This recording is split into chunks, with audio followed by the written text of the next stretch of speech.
Welcome back to Everyday Stoic. The greater the difficulty, the more glorious the outcome. Skillful pilots gain their reputation from storms and tempests.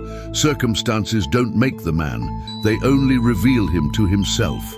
Seneca said, "We are often more frightened than hurt, and we suffer more in the imagination than in reality." Marcus Aurelius coped by not allowing his thoughts to be overrun by negativity. "The universe has changed. Our life is what our thoughts make it," he wrote in his nightly diary. Counsel depicts that other people's views and troubles can be contagious. Don't sabotage yourself by unwittingly adopting negative, unproductive attitudes through your associations with others. Marcus Aurelius devoted himself to doing good to his fellow creatures and bearing with them. Wherever there is a human being, there is an opportunity for kindness. We are waves of the same seed, leaves of the same tree, flowers of the same garden.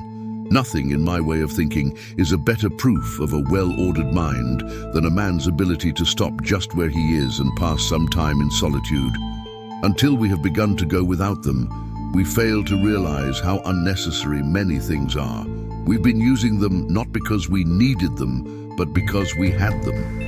The chief task in life is simply this: to identify and separate matters so that I can say clearly to myself which I can control and which I cannot. Where then do I look for good and evil? Not to uncontrolled externals, but within myself, to the choices that are my own. It stares you in the face. No role is so well suited to philosophy as the one you happen to be in right now. If you apply yourself to the task before you, following the right reasons seriously, vigorously, calmly, without allowing anything else to distract you, but keeping your divine part pure, as if you might be bound to give it back immediately if you hold this, expecting nothing, fearing nothing, but satisfied with your present activities according to nature and with the ROI of truth in every word and sound you utter, you will live happily. There is no man who is able to prevent this. Is any man afraid of change? What can take place without change? What then is more pleasing or suitable to the universal nature? Can you take a hot bath unless the wood for the fire undergoes a change? Can you be nourished unless the food undergoes a change? Can anything else that is useful be accomplished without change? Do you not see that for yourself too? To change is just the same and equally necessary for universal nature. When you're alone, you should call this condition tranquility and freedom, and think of yourself like the gods. When you are with many, you shouldn't call it a crowd or trouble or uneasiness, but festival and company. Contentedly accept it. The key is to keep company only with people who lift you, whose presence calls for your best.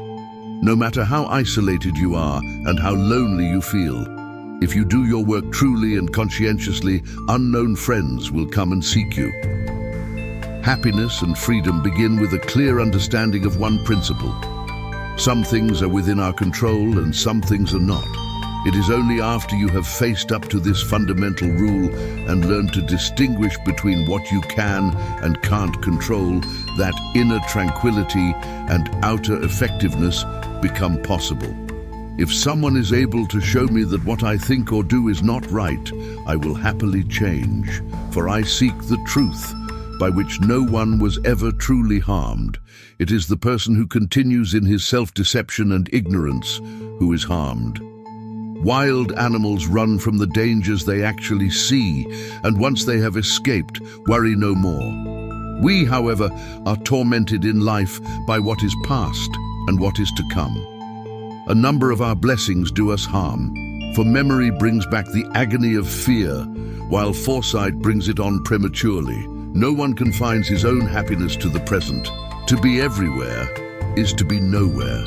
If you really want to escape the things that harass you, what you're needing is not to be in a different place, but to be a different person. Make the best use of what is in your power and take the rest as it happens. It is ruinous for the soul to be anxious about the future and miserable in advance of misery. engulfed by anxiety that the things it desires might remain its own until the very end. Such a soul will never be at rest.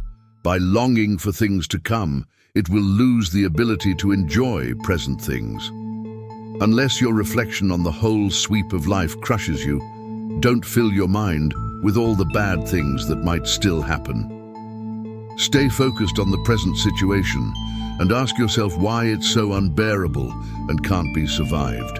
Frame your thoughts like this: you are an old person. You won't let yourself be enslaved by this any longer.